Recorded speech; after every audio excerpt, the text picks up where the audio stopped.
In anticipation of the arrival of Society 5.0, Murata is contributing with the SCHA 600 6DOF single package inertial sensor.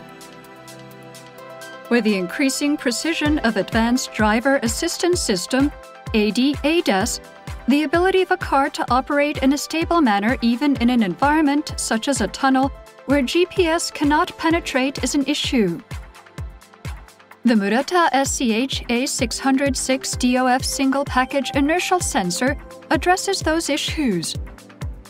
The advancement of ADAS with a high-accuracy inertial sensor that has superior low noise, low bias instability, and high vibration resistance characteristics.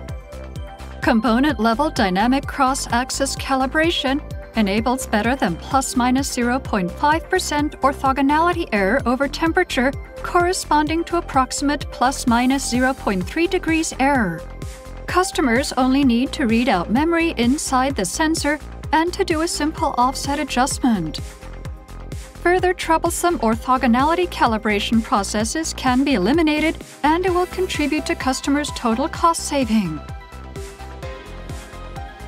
This will also significantly contribute to improve the accuracy of IMU inertial measurement unit system. A maximum error of a few tens of centimeters during positioning could be achieved. The Murata SCHA 606 DOF single package inertial sensor can be naturally applied to automobiles, as well as AGVs, which are expected to see increased demand, self-driving buses in mass, and tractors in smart agriculture.